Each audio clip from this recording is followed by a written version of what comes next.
Why are my texts not coming across my TV? I don't know, Cooky. Wait, Cooky, I'm sending you a link. Cooky, come on up. Oh, Cooky, they only put. He wants to know why we're not putting his comments up. Oh. There's a lot of comments, and it's hard to get to all of them. I'm sorry. Maybe he'll come up. Oh, there he is. And now he's going fine. No, I'm here. Okay, you gotta turn off the background, Cookie. Can you hear me? I can, but you got to stop turn off the Oh, background. okay. No, I'm here. The background noise. Can you hear me? We can hear you fine. Jesus, I feel like James Owens in the courtroom. Judge. I am technology illiterate. I have been sitting here typing in messages and didn't have the sense enough to know I was watching the wrong channel on TV in Texas. So I got messages going to somebody else's streams, and I'm getting replies from one I ain't even watching. No, so look, I want to share something with you. Okay. Relating to Sarah and her situation. Now, this is sort of embarrassing, but if you'll just bear with me. Okay. I have fought alcoholism and addiction for years. I moved to Montana roughly 4 years ago, 3.5 years ago. And just to get away from everything and start over. And happy to say that it's been a success. I have been able to put down drinking and put down everything else and turn my life back into something that I'm proud of. That's But amazing. the reason I'm telling you this is I sit here and I have watched every video that you put up. I've went over her letters. I've watched her, listened to her. She is a textbook alcoholic. And I'm going to say narcissist too, because if I shut my eyes and I replace her voice with mine, the talk, everything, the behaviors is identical. It is identical. I mean, action for action, word for word, with a diehard alcoholic. I understand exactly. I can look at her and watch, and with what she's saying and the way that she's moving, just like going to the store a couple of days, just like her being confused in the interrogation that day about what day it was and all. When you drink on a daily basis, and just like those people had said that interviewed them, they were not drinking just to have fun. You get to a point where you drink for maintenance. You get to a point to where you go to bed thinking about making sure you have a drink for the next morning. And it is a terrible, terrible way to live. It's a sadness. It's a sad life. It's a sickness. And so I get that part. But today has been, oh my gosh, Carrie, you knocked it out of the ballpark today, chick. So, Cookie, can I ask you a question? Because I have this theory that on the maintenance drinking, there's no way that Sarah found George in the suitcase and did not have something to drink, right? No, you mean that she was not drinking? Yeah, I asked it backwards. Do you think she had a drink before the police arrived? Yes, ma'am. I do too. Okay. And I'm going to tell you I'm going to tell you why. I asked the question the other day. Mm-hmm. If you are to believe everything that she said, she got up, she went downstairs, realized, and before I say that, I think I told somebody, Sarah, in my opinion, wasn't too smart. She put him in the hiding spot, and she still couldn't find him. But anyway, she got up, she went downstairs, she called Brian. After she had gotten him out of the suitcase, started CPR, and then she called Brian, and then she does CPR until they got there. So when was the time where she had a time to open up a Dr. Pepper and go smoke a cigarette? And then I said it. I think it was on your site that I replied today too. Something just don't set right with Brian Boone. Number one, he don't answer a single question directly. Oh. Nothing that you ask him. I don't care what stream, what video you watch. He don't answer anything. It's if you ask him, is it raining? Well, I don't know. It's raining a little bit. He don't answer anything. And with him wiping that call off of his phone and not admitting to it until the next day when Chelsea called him back, I still think something is off about that. Yeah, I thought wondered that always rubbed me. When she called him that night at 11:47, he knows that he's not drinking. He don't drink. He don't do drugs. He knows exactly verbatim what was said. You know what I feel like? I feel like he did. Well, I feel like he ignored her because she always calls him drunk, right? And he's like, whatever, Sarah, like whatever. But I do think that if he, I guess he deleted it. I guess he did.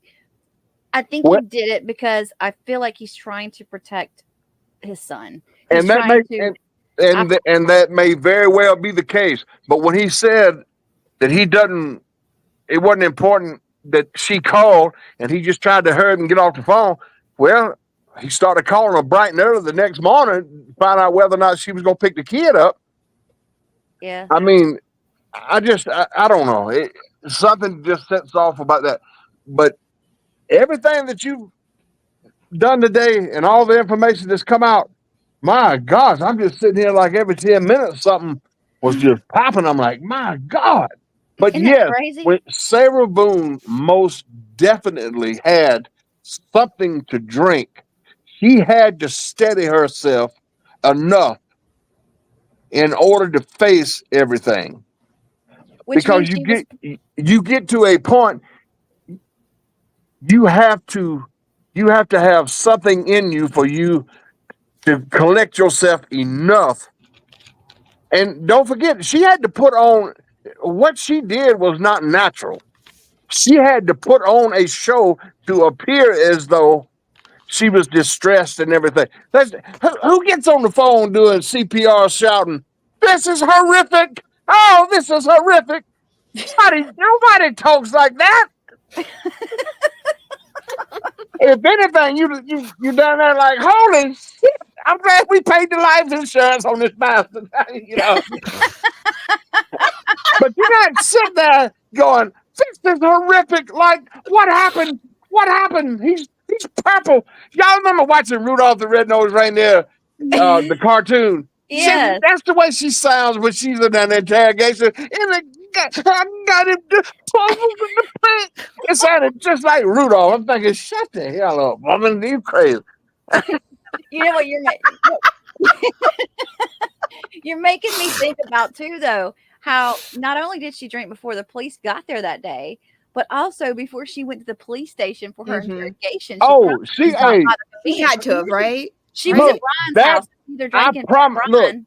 I promise y'all, because I sit here and I put myself directly in her shoes in that interrogation. The minute they asked her to stand up and turn around and face the wall,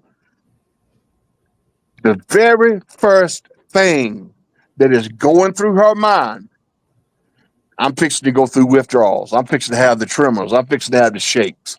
Mm-hmm. Nothing else. I can't. Nothing else. Well, you are scared to death what's coming down the pipe. It makes perfect sense too if you think about the way she was when the police were there on site, and she just kept wanting to go back in and grab her drink or go back in and get her cigarette. It was all about her addictions. And look, that 0.138 or what 0.183, man, that's high.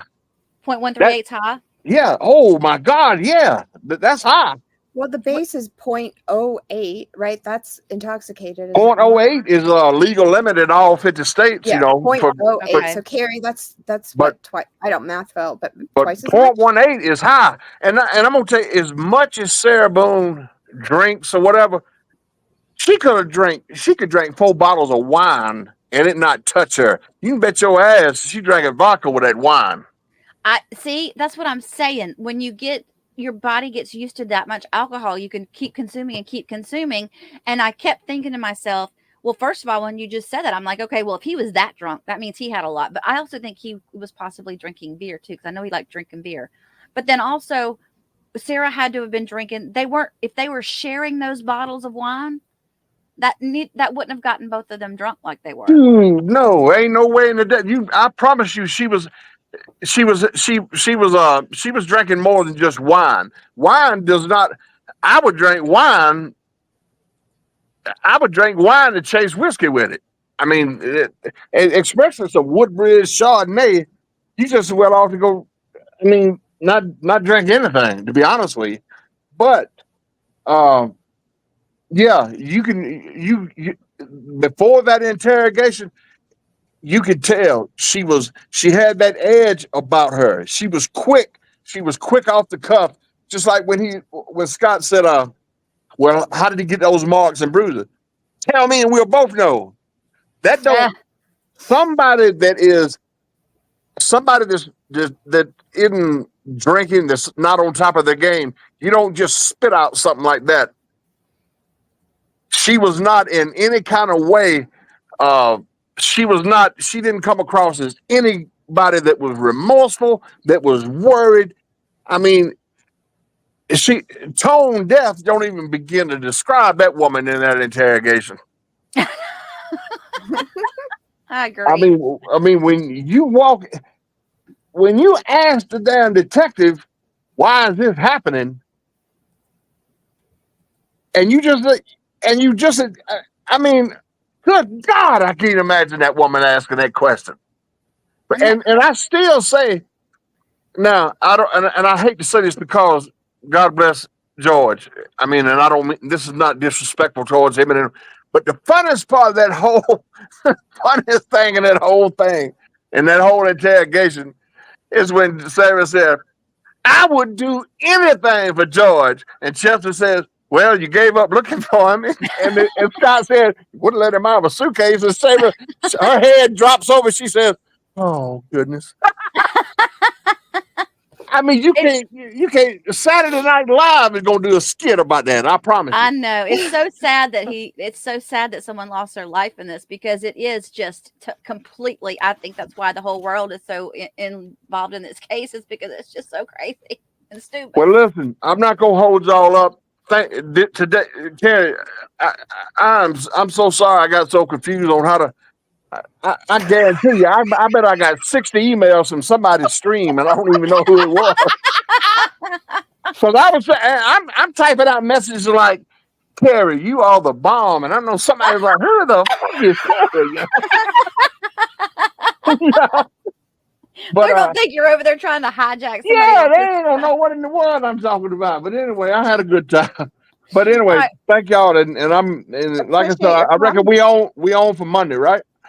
Yeah, next Monday we will definitely be on. And listen, I would like for you to consider coming up often, if you don't mind, and giving us just a few minutes of the Cooky Corner comments. I'd love to. I used to be the head chef for the Georgia Athletic Coaches Association for years. I went around and cooked for college football teams in the Southeastern Conference and all the high school teams in the Georgia High School Athletic Association. And so my nickname actually started off as Chili Pimp. And I was cooking for a golf tournament down at Jekyll Island and got real drunk one week. And I done cooked a bunch of chili dogs, and 2:30 in the morning, I thought I'd get on a golf cart and go around and hand them out. And somebody said, Tanner done got so drunk, he out there pimping chili. and so I got the nickname Chili Pimp. And so as years went on and I had kids, I sort of dropped Chili Pimp, and I picked up the nickname Cooky. Cooky, okay. Yeah. And so, but when I tried to get it on the email, of course, Cooky was taken up. And so me being a real smart, guy, I just decided to go with Cooky. Okay. So anyway, All that's right, but how it's that come Cookie. about. Well, okay, Cookie. So I'm going to I wish you would grab my email out of the description in the I video got that it. I've you gave got me it email. now, and I've sent you a couple of emails just a little while ago. Okay, okay, cool. So I'll yeah, we'll get together And then. Right I'll now. give you my number. But let me tell you this. Not just this isn't just about you and your moderators. I'm gonna tell you what makes this thing for you. What's Your that? chat, all these memories you got. I know, right? Look, I'm out. I like I said, I come out here to Montana to get away from a lifestyle and become a man, to become the father and the man. I've got grown children, and and we've gotten our relationships back the way they're supposed to be. And so whenever I do go back home, I'm going to be the man they need to be. Oh, And but I come out here, and I knew that the reason I had to come to Montana, I had to get away from anybody and everybody that I could fall on. I come out to Montana with the idea I would either live or die. And thankfully, I've lived, and I've done things. And so you search and you search and you search for someplace you belong. And it just so happened I come across your channel one day and got hooked on this true crime stuff. And then so when I talk to these members, I'm not tech savvy when it comes to typing and texting. And so just like if I look up there and I see a message from Lee the Empty Nester or Mandy Strong or Baba Gadoosh or whatever, they like to get a message from me in 12 minutes because that's how long it takes me to type. And so I'm not ignoring anybody. It just takes me a few minutes. You know what I mean? or he's texting back to the wrong chat. Right. Oh yeah, yeah. But all your members in this thing, in this chat room, Yes. God Almighty, they just don't know how much it means to get a text back from one of them that says, "Thank you, Cookie," or "Cookie, hey," or by saying bye or good night or good morning or something. It really matters. It matters so much, man. But anyway, look, I'm gonna let you go. Thank you so much, Carrie. And look, I look forward to being a part of this family for a long time. Oh, you're very Hey, and welcome, look, and we're thank you for I being do here. have one piece of information I need to let out. This is pretty big. Okay, is it legal? Oh yes, it's Okay, legal. okay. Pope has got a secret crush on Sarah Boone. So there it is. Did you just out Pope? I just did. He really he really gonna be mad at me too. Anyways, y'all take care. I'll check in later, baby. All right. Thanks, honey.